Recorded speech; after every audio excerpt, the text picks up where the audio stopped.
नमस्कार बच्चों। आज मैं आपको पढ़ाऊंगी scope and career in human development. मतलब कि आपके मानव विकास के अंदर आपके क्या क्षेत्र हैं और आप किस प्रकार की नौकरी या व्यवसाय या अपने करियर की शुरुआत कर सकते हैं। ये बताने से पहले कि आपके स्कोप क्या है ह्यूमन डेवलपमेंट में या आपका कैरियर क्या हो सकता है ह्यूमन डेवलपमेंट में, सबसे पहले मैं प्रकाश डालूंगी मानव विकास के उद्देश्यों पर। क्योंकि जब तक आपको मानव विकास के उद्देश्यों के बारे में पता नहीं होगा तब तक हम आगे कंटिन्यू नहीं कर पाएंगे। तो सबसे पहला है जीवन के उद्देश्यों को प्राप्त करने के लिए मानव विकास का ज्ञान होना या मानव विकास जो हम पढ़ रहे हैं वो बहुत इम्पॉर्टेंट है। कैसे कि जीवन के अनेकों उद्देश्य होते हैं और उस उद्देश्य में हमारा शरीर हमारा कितना साथ देता है, हमारा विकास हमें कितना साथ देता है, इसके बारे में जानना अत्यंत आवश्यक है, जो कि हम बेसिक रूप से मानव विकास में जानते हैं या पढ़ते हैं। फिर है शारीरिक क्रियाओं और गतिविधियों का अध्ययन। हमारे शरीर में जो भी क्रियाएं होती हैं, एक्टिविटीज़ होती हैं, उनके बारे में, और जो भी गतिविधियां हमारे शारीरिक रूप तौर से हमारे द्वारा संपन्न की जाती हैं उसके बारे में अध्ययन करना। मानसिक व शारीरिक विकास का अध्ययन करना विकासात्मक दृष्टिकोण से कि हम कितना डेवलपमेंट कर रहे हैं अपना, हमारे शरीर का और हमारे मानस का कितना ज़्यादा विकास हो रहा है, इसके बारे में अध्ययन करना मानव विकास का उद्देश्य है। विशिष्ट व्यवहार का अध्ययन प्रयोगात्मक दृष्टिकोण से, किसी भी व्यक्ति का अगर नॉर्मल व्यवहार से हटके कोई व्यवहार होता है उसको हम कहते हैं विशिष्ट व्यवहार। तो अगर इसका किसी भी प्रकार का अगर ये इस तरह का व्यवहार है तो उसको प्रयोगात्मक दृष्टिकोण से जानना मानव विकास को पढ़ने का उद्देश्य है। फिर है मानव के स्वभाव को समझने में सरलता। ये भी एक बहुत बड़ा उद्देश्य है कि जब हम मानव विकास को पढ़ते हैं तो मानव के स्वभाव को समझने में सरलता रहती है, क्योंकि उसके संवेग, उसके स्वभाव की जो फ्लैक्चुएटी होती है वो सिर्फ हम जान सकते हैं जो लोग मानव विकास पढ़ते हैं। फिर है शैक्षिक व्यावसायिक निर्देशन प्रदान करना कि किस तरीके से शिक्षा को व्यावसायिक तौर पर निर्देशित किया जाता है, क्योंकि बहुत सारी ऐसी अवस्थाएं हैं मानव विकास में जब मानव विकास शिक्षा से हटके अपने व्यवसाय की ओर जाता है, और ऐसे में जब उसे निर्देशन प्राप्त होता है, उसकी काउंसलिंग की जाती है, उसको गाइडलाइन प्रदान की जाती हैं, तो वह एक बहुत अच्छे लक्ष्य की ओर अग्रसर हो जाता है। फिर है व्यक्तित्व को संतुलित करना। ये बहुत बड़ा उद्देश्य है मानव विकास का कि हमारी पर्सनालिटी को बैलेंस करता है, हमें बताता है कि हमें कहाँ पे किस प्रकार से अपनी पर्सनालिटी को शो करना है, अपने व्यक्तित्व को निखारना है, अपने वजूद को बनाना है। इसी के साथ हम मानव विकास के स्कोप को, उसके क्षेत्र को भी जान लें, तभी हम आगे समझ पाएंगे कि इसमें हम करियर या नौकरी कहाँ कहाँ और किस प्रकार से प्राप्त कर सकते हैं। तो बच्चों, पहला है मानव विकास की आधारभूत अवस्थाओं का अध्ययन। इससे पहले मैं आपको एक बात बता दूं कि हम होम साइंस विषय में ह्यूमन डेवलपमेंट जो सब्जेक्ट है उसको 3 साल पढ़ते हैं, फर्स्ट ईयर, सेकेंड ईयर और थर्ड ईयर। लगभग हम हर साल मानव विकास के उत्तरोत्तर स्टेजेस के बारे में पढ़ते चले जाते हैं। तो जब इन आधारभूत अवस्थाओं का हम इतनी गहनता से अध्ययन करते हैं तो इससे जुड़े हुए जितनी भी नौकरियां और जितने भी व्यवसाय हैं वो हमारे लिए ज़्यादा सरल हो जाते हैं, जिनके बारे में हम कभी सोच नहीं पाते हैं। वही कारण, वही उद्देश्य हमारी नौकरी या व्यवसाय के बन जाते हैं। तो मानव विकास के आधारभूत अवस्थाओं का अध्ययन करना, शारीरिक विकास कैसा हो रहा है, मानसिक विकास कैसा हो रहा है, गत्यात्मक विकास कैसा हो रहा है, ये सारी चीज़ें, मोटर डेवलपमेंट वगैरह, पर्सनालिटी डेवलपमेंट, नैतिक विकास, सामाजिक विकास, ये सारी आधारभूत जितने भी डेवलपमेंट्स हैं उनके बारे में अध्ययन करना। विभिन्न पहलुओं का अध्ययन करना, व्यक्ति की संपूर्ण पर्सनालिटी के विभिन्न पहलू, सामाजिकरण, उसका उसका इमोशनल डेवलपमेंट, उसका शारीरिक डेवलपमेंट, उसके नैतिक डेवलपमेंट, उसकी हर अवस्था का एक विशेष पहलू होता है जिसके बारे में अध्ययन करना। बाल व्यवहार और अंतः क्रियाओं का अध्ययन कि चाइल्ड बिहेवियर जो होता है, शिशु बिहेवियर, व्यवहार जो होता है वो किस प्रकार का होता है, वो क्यों कर रहा है, किन चीज़ों से प्रभावित है, इसके बारे में अध्ययन करना। विभिन्न असामान्य गतिविधियों का अध्ययन कि कोई व्यक्ति इमोशनली डिस्टर्ब है तो वो कैसा व्यवहार कर रहा है, वो क्यों ऐसा कर रहा है, उसे क्या बुरा लग रहा है, क्या अच्छा लग रहा है, अच्छे लगने पे कैसा व्यवहार होता है, बुरे लगने पे कैसा व्यवहार। तो ये बड़ी बेसिक सी चीज़ें हैं जिनको हम नज़रअंदाज कर लेते हैं, लेकिन ह्यूमन डेवलपमेंट पढ़ने वाले बच्चे इन चीज़ों को नज़रअंदाज नहीं कर पाते हैं। सृजनात्मक विकास का अध्ययन, हमारे अंदर कहीं ना कहीं किसी न किसी तरीके से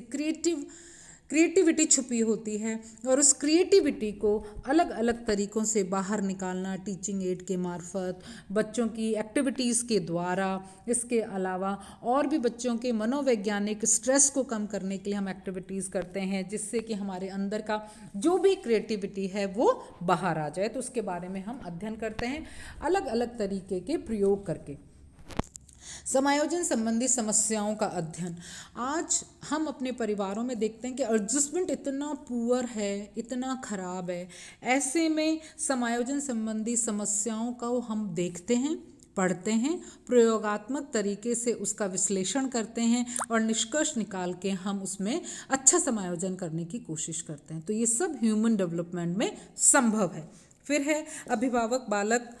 संबंधों का अध्ययन, क्योंकि मानव विकास के अंदर अनुशासन करने की पद्धतियाँ, अनुशासन कब किया जाए, कैसे किया जाए, बच्चे को अगर वो गलत ट्रैक से हट गया है तो उसको सही ट्रैक पे कैसे लाए, इसकी बहुत सारे वैज्ञानिक प्रयोग हैं, वैज्ञानिक केस स्टडीज़ हैं जिनको पढ़ के, जिनको हम देख के, जिसको हम अनुभव में ला के जो भी अभिभावक और बालक के संबंधों में समस्याएं आती हैं उनको हम सुधार सकते हैं।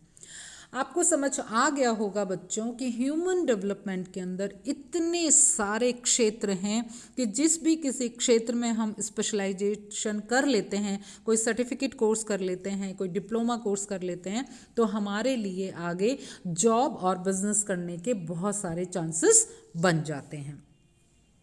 अब सबसे पहले मानव विकास में नौकरी और व्यवसाय। सबसे पहला है बाल देखभाल सेवा, चाइल्ड केयर सर्विसेज, कि एक ऐसा फील्ड है जिसके अंदर बच्चों को, जो जिन होम साइंस के बच्चों को हम पढ़ा रहे हैं, अगर उनको हम इतना मोटिवेट करें और उनको इस स्कोप के बारे में बताएं तो बच्चे घर बैठे भी अपना व्यवसाय भी कर सकते हैं, उसके अलावा वो बाहर नौकरियां भी कर सकते हैं। जैसे डे केयर सेंटर खोलना। डे केयर सेंटर के अंदर बच्चों को पूरा दिन एक केयर टेकर जो है वो ध्यान रखता है, उसका घर या जो सेंटर है वो हवादार हो, प्रॉपर उसमें वेंटिलेशन हो, सैनिटाइजेशन की व्यवस्था हो, प्रॉपर उसके अंदर फर्नीचर हो, बच्चों के उम्र के हिसाब से उसके अंदर फर्नीचर, बेड, उसकी आवश्यकताओं के अनुसार उपकरण, बर्तन, सारी चीज़ें हों। ये हम इसलिए कह रहे हैं कि एक ह्यूमन डेवलपमेंट पढ़ा हुआ स्टूडेंट इन चीज़ों को बहुत गहराई से, बहुत गहनता से समझता है कि किस आयु वर्ग के बच्चे को किन चीज़ों की आवश्यकता होती है, किस डेवलपमेंट में, किस विकास में कौन सी चीज़ें सहायक होती हैं जिससे कि वो बच्चा उनका सर्वांगीण विकास उसका हो सके। ऐसे बच्चे अगर डे केयर सेंटर खोलते हैं तो उनको बहुत बेनिफिशियल होगा, उनको बहुत लाभप्रद होता है। तो बच्चों हम डे केयर सेंटर खोल सकते हैं क्योंकि हमें पता है बच्चे के विकास के अंदर हम किस प्रकार से बच्चे को सहयोग कर सकते हैं, उसके व्यवहार को जान सकते हैं, उसकी आदतों को जान सकते हैं और उसकी केयरिंग आसानी से कर सकते हैं। ये एक इतना अच्छा अपॉर्चुनिटी है, क्योंकि आज के आधुनिक समय में जहाँ माता पिता दोनों ही नौकरी पेशा हैं या व्यवसाय करते हैं या नौकरी करते हैं, ऐसे में उन बच्चों की जिम्मेदारी वो नहीं उठा नहीं मतलब देख रेख नहीं कर पा रहे हैं। ऐसे में अगर डे केयर सेंटर खुलता है, और आजकल बहुत ज़्यादा आवश्यकता है डे केयर सेंटर की, तो हमारे होम साइंस पढ़े हुए बच्चे भी डे केयर सेंटर खोल सकते हैं। फिर है रिटेल टॉय स्टोर। आजकल ऑनलाइन का ज़माना है और ये पेंडेमिक का समय चल रहा है, धीरे धीरे ढल रही है वो पेंडेमिक का, लेकिन फिर भी हम रिटेल टॉय स्टोर भी खोल सकते हैं, क्योंकि हमें पता है कि किस उम्र के बच्चों को किस प्रकार के टॉयज़ देने चाहिए, तो हम उम्र के हिसाब से उसके डेवलपमेंट के हिसाब से टॉयज़ की शॉप खोल सकते हैं, अपने हिसाब से टॉयज़ की डिज़ाइनिंग कर सकते हैं, जिससे बच्चों का मोटर डेवलपमेंट हो सके, संवेगात्मक डेवलपमेंट हो सके, उसके शारीरिक डेवलपमेंट हो सके, मानसिक डेवलपमेंट हो सके, उसका संपूर्ण सर्वांगीण विकास उसका हो सके। उस तरह के टॉयज़ हम डिज़ाइन भी कर सकते हैं, बना भी सकते हैं, या उस तरीके के टॉयज़ की आवश्यकता हमें ज़्यादा अच्छे से पता होती है, तो ह्यूमन डेवलपमेंट पढ़ा हुआ होम साइंस का बच्चा आसानी से एक टॉय स्टोर खोल सकता है बच्चों की डेवलपमेंट के अनुसार। आज बहुत बड़ी बड़ी कंपनीज़ ने, फर्स्ट क्राई है, मिमी है, चीकू है, जिसने ढेरों टॉयज़ की शॉप्स खोल रखी होंगी, और जिनके लेकिन हमारे बच्चे भी शुरुआत कर सकते हैं, जो कि एक उनके लिए सकारात्मक कदम होगा व्यवसाय में। और बड़ी बड़ी कंपनीज़ में वो टॉयज़ डिज़ाइनर बन सकते हैं, जहाँ पे कि वो बच्चों को बता सकें कि 0 से 6 मंथ के बच्चों को कौन से टॉयज़ चाहिए होते हैं, उनमें नवीनता ला सकते हैं, उनके अंदर कुछ चेंजेस, कुछ नयापन ला सकते हैं। फिर है बेबी फर्नीचर रेंटिंग। ये आपको एक नया शब्द मिलेगा कि कुछ लोग जब बेबी सिटिंग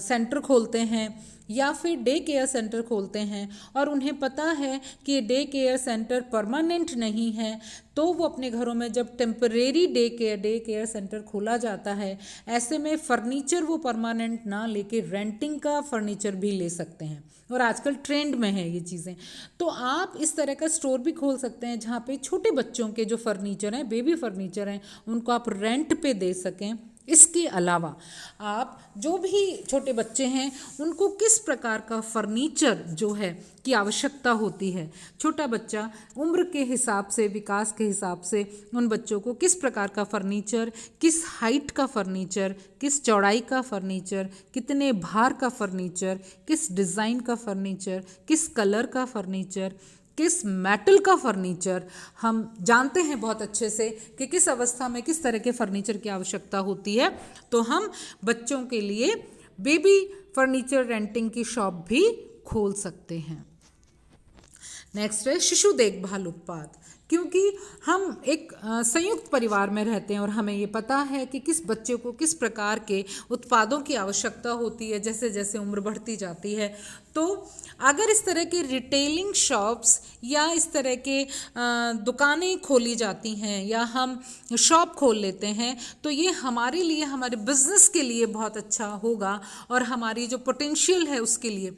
जब हमें एक्सपीरियंस होता है किसी चीज़ का, आप देखिए, आप किसी शॉप में जाते हैं और आप वहाँ जाके कहते हैं कि 6 साल के बच्चे के लिए टॉय दे दीजिए, तो दुकान वाला हमें कोई भी टॉय पकड़ा के कहता है, जिस टॉय के ऊपर ये लिखा होता है 3 to 6 year, up to 3 to 6 उस पर लिखा हुआ होता है, और हम आंख बंद करके ले आते हैं।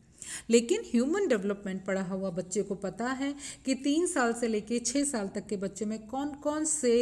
डेवलपमेंट उस समय सबसे ज़्यादा महत्वपूर्ण है, हम उसी तरीके का खिलौना देना पसंद करेंगे और सामने वाला लेना भी, और इन चीज़ों से वो प्रभावित भी होगा। जब आप बताएंगी कि 3 साल के बच्चे से लेके 6 साल के बच्चे के लिए ब्रेन स्टॉर्मिंग वाले, उसका मोटर डेवलपमेंट उस समय बहुत पीक पे होता है, तो उसके लिए उसकी माइनर मसल्स जो होती हैं वो डेवलपमेंट के एक पीक स्टेज पे होती हैं, तो हमें उस तरह के खिलौने चाहिए, पठन की सामग्री उस तरह की चाहिए। तो जब हम सामने वाले को उनको उनके डेवलपमेंट, बच्चे के डेवलपमेंट के अनुसार अगर हम उनको खिलौना देते हैं तो कस्टमर ज़्यादा प्रभावी होता है और वो आपकी जो भी सर्विस है, जो भी प्रोडक्टिबिलिटी है, आप उसी से वो चीज़ें खरीदना पसंद करता है। तो शिशु देखभाल उत्पाद की भी हम रिटेलिंग शॉप खोल सकते हैं। इन सब चीज़ों में बाल देखभाल सेवा जो है, चाइल्ड केयर सर्विसेज है, उसके अंदर हमें इस बात का ध्यान रखना होगा कि हम कितनी उम्र के बच्चों के लिए जो है वो डे केयर सेंटर खोल रहे हैं या सेंटर खोल रहे हैं, हम किस उम्र के बच्चों के लिए फर्नीचर बना रहे हैं, हम किस उम्र के बच्चों के लिए उनको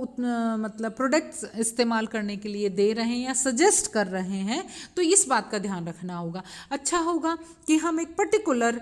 स्टेजेस के जो टॉयज़ हैं, फर्नीचर हैं या प्रोडक्ट्स हैं, उनको हम हाईलाइट करें और फिर उनके बेनिफिशियरी चीज़ें बताएं, उनसे लाभ और हानि कस्टमर को बताएं। तो ये तो था चाइल्ड केयर सर्विस के हिसाब से कि हम क्या कर सकते हैं। बट जो शायद हम कभी नहीं सोच पाते कि जो विशिष्ट बालक हैं उनके प्रति भी हम कुछ कर सकते हैं, जिसमें कि हम नौकरी भी पा सकते हैं और अपना व्यवसाय भी शुरू कर सकते हैं। आजकल ऑनलाइन का सबसे बड़ा ज़माना है, ह्यूमनिटी जो है वो काफ़ी कम हो गई है। ऐसे में अगर आप विशिष्ट बालकों के लिए कुछ करते हैं तो उससे अर्निंग भी होती है और आपको सेटिस्फैक्शन भी मिलता है। तो विशिष्ट बालकों के लिए सामग्री डिज़ाइनिंग में नौकरी और व्यवसाय। अब विशिष्ट बालकों की सामग्री क्या होती है? सबसे पहली बात कि विशिष्ट बालक होते क्या हैं, या आप बहुत अच्छे से जानते हैं कि विशिष्ट बालक कौन से होते हैं। जो हैंडीकैप्ड हैं, जो डिसेबल्ड हैं, उनको हम मानते हैं विशिष्ट चाइल्ड। उनके क्षेत्र में भी अगर आप कार्य करें तो भी आप नौकरी भी पा सकते हैं और अपना व्यवसाय भी शुरू कर सकते हैं। जब आप basic education home science BSc level पे प्राप्त कर लेते हैं, उसके बाद आप किसी भी इंस्टीट्यूट से जहाँ पर डिसेबल्ड चिल्ड्रंस के लिए कार्य होता है या स्कूल्स होते हैं, वहाँ से आप डिप्लोमा या सर्टिफिकेट कोर्स हासिल कर सकते हैं।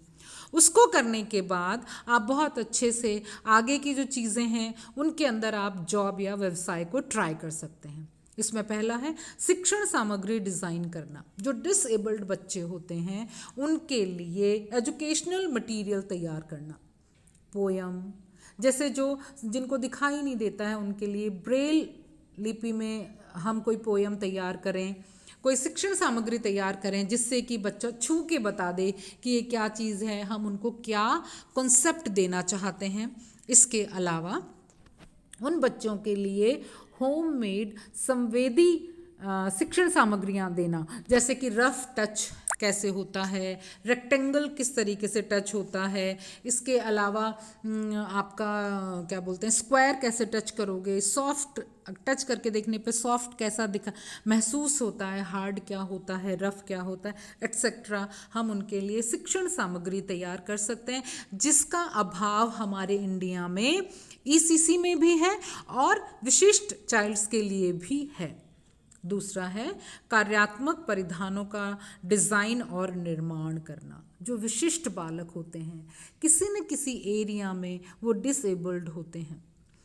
उनकी डिसेबिलिटी को ध्यान में रखकर अगर हम परिधान डिज़ाइन करें और उनका निर्माण करें तो उन बच्चों के लिए सबसे ज़्यादा सुविधाजनक होगा और हमारे लिए भी एक नए क्षेत्र में नौकरी करना और नए क्षेत्र में व्यवसाय खोलने में ज़्यादा बेनिफिशियली होगा। बहुत सारे स्टोर आपको मिल जाएंगे जहां ब्रांडेड हर नॉर्मल पर्सन के लिए होंगे, लेकिन गिने चुने शहरों में गिने चुने ही शॉप या मॉल होते हैं जहाँ पे विशिष्ट बालकों की ज़रूरत का सामान मिलता है। आप उनकी विशिष्टता को ध्यान में रख के उनके लिए कपड़े डिज़ाइन कर सकते हैं। फ्रंट ओपनिंग हो, बटन हो या टिच बटन हो, हुक ना लगा हो, जिप वाले ना हो, इस प्रकार के कपड़े आपके हों, सॉफ्ट टच्ड हों, ज़्यादा एसेसरीज ना हो, इस प्रकार के कपड़े हम उनमें डिज़ाइन कर सकते हैं और सिर्फ इन्हीं विशिष्ट बालकों के लिए हो, उम्र और उनकी विशिष्टता के आधार पर। फिर है अनुकूली फर्नीचर का डिज़ाइन और निर्माण। जो भी आप वो कर रहे हैं, जो फर्नीचर है वो अडेप्टेबल हो, आपकी व्हील चेयर किस प्रकार की है, आपकी चेयर किस प्रकार की है, कितनी हाइट पे है, कितनी कम हाइट पे है, डाइनिंग टेबल के अकॉर्डिंग है, या क्योंकि डाइनिंग टेबल की कुर्सी थोड़ी लो होती है, लेकिन अगर विशिष्ट बालक डाइनिंग टेबल पे खाना चाहता है तो उसकी व्हील चेयर इतनी हाइट पे हो कि वो आराम से डाइनिंग टेबल पे खाना खा सके। इस प्रकार से फर्नीचरों को डिज़ाइन करना, फर्नीचर्स को डिज़ाइन करना और उनका निर्माण करना, उनकी विशिष्टता के आधार पे। बच्चा देख नहीं सकता, बच्चा चल नहीं सकता, बच्चे के हाथ नहीं है, बच्चे के पैर नहीं है, दिखाई नहीं देता, सुनाई नहीं देता, जो भी जिस भी प्रकार के डिसेबिलिटीज़ है, वो मेंटली प्रॉब्लमेटिक बच्चा है, किस तरीके का है, उसके अकॉर्डिंग फर्नीचर को डिज़ाइन करना और उनका निर्माण करना। उसके बाद है घर की आंतरिक यानी कि इंटीरियर स्पेस की डिज़ाइनिंग करना। इंटीरियर स्पेस की डिज़ाइनिंग का मतलब है कि जब आप अपने घर की इंटीरियरिंग कर रहे हैं तो कहीं पे भी किसी भी प्रकार का सीढ़ियाँ ना हो, उतार चढ़ाव ना हो, जिससे कि बच्चे को गिरने की संभावनाएं रहती हैं, उसकी व्हील चेयर ठीक से चल नहीं पाती है, इस तरीके का नहीं होना चाहिए। जैसे आजकल बहुत ज़्यादा ट्रेंड में है कि सीढ़ियाँ चढ़ने के लिए सीढ़ियों रेलिंग के पास एक स्मूथ व्हील चेयर लगा दी जाती है, जिससे कि डिसेबल्ड बच्चा आसानी से उस ऑटोमेटिक चेयर के अकॉर्डिंग ऊपर जा सकता है और नीचे आ सकता है। वो लिफ्ट नहीं है लेकिन लिफ्ट की तरह चेयर है। इसके अलावा अगर वो किचन में काम कर रहे हैं तो उनकी स्लैब उनके अप्रोच में हो, कैबिनेट्स उनके अप्रोच में हो, कि दायां हाथ फैलाएं तो क्या चीज़ रखी है, बाएं हाथ की तरफ क्या चीज़ रखी है। इलेक्ट्रॉनिक जो मटेरियल्स हैं उनको, इलेक्ट्रॉनिक गैजेट्स जो हैं वो कम हों और बैटरी से चलने वाले गैजेट्स ज़्यादा हों। इसके बाद सहायक उपकरण और स्वीकार्यता, उन लोगों को ये दिखाना या बताना, उनके लिए इस तरह के उपकरण तैयार करना जो कि उनकी एक्टिविटीज़ में सहायक हों और उनको वो स्वीकार कर सकें। जैसे कि ऊंची चीज़ से कोई चीज़ को उतारने के लिए कोई हैंडल लेना, जिसकी सहायता से ऊपर रखी हुई किसी भी चीज़ को पकड़ के वो नीचे ले आएँ, इस प्रकार की चीज़ें। फिर है विशिष्ट बालकों के सहायक के रूप में। देखिए, विशिष्ट बालक हमारे समाज का एक महत्वपूर्ण हिस्सा है। इसके लिए आजकल नया ट्रेंड आप शुरू कर सकते हैं कि विशिष्ट बालकों के लिए आप टैक्सी ड्राइवर या टैक्सी प्रोवाइड करने की सर्विसेज उनको दे सकते हैं, उनकी शारीरिक सहायता कर सकते हैं, सहायक बन सकते हैं, इमोशनल सहायक बन सकते हैं, उनके सारे कार्यों जो भी रूटीन के वर्क होते हैं उनमें उनकी सहायता कर सकते हैं। डेली के लिए भी आप इस तरह का कार्य कर सकते हैं कि उनकी रोज़मर्रा की आवश्यकताओं को आप पूरा कर सकें। इसके लिए आप स्पेशल उनके लिए ट्रेनिंग ले लें, उनको भी कार्य सिखाएं और ख़ुद भी उनके लिए कार्य करें, उनको इमोशनली सपोर्ट करें, उनको शारीरिक सपोर्ट करें। तो इस प्रकार से हम अपनी नौकरी और व्यवसाय इन क्षेत्रों में बहुत आसानी से कर सकते हैं। और क्यों मैं इसलिए ये वीडियो बनाने की आवश्यकता पड़ी, क्योंकि हम जो चीज़ें बीएससी लेवल पे जान जाते हैं उन चीज़ों को, उन पठन सामग्रियों को मनोविज्ञान पढ़ने वाले, साइकोलॉजी पढ़ने वाले स्टूडेंट एमए या मास्टर्स की डिग्री लेने के बाद जान पाता है कि किस तरीके का मनोवैज्ञानिकता बच्चे की होती है, क्या विशिष्टता होती है, क्या सामान्य होता है, नॉर्मेलिटी होती है बच्चों की। इसलिए मैं ये कह रही हूँ कि होम साइंस में ह्यूमन डेवलपमेंट पढ़े हुए बच्चे इन लाइंस में, इन क्षेत्रों में बहुत अच्छी नौकरी और व्यवसाय को अडॉप्ट कर सकते हैं।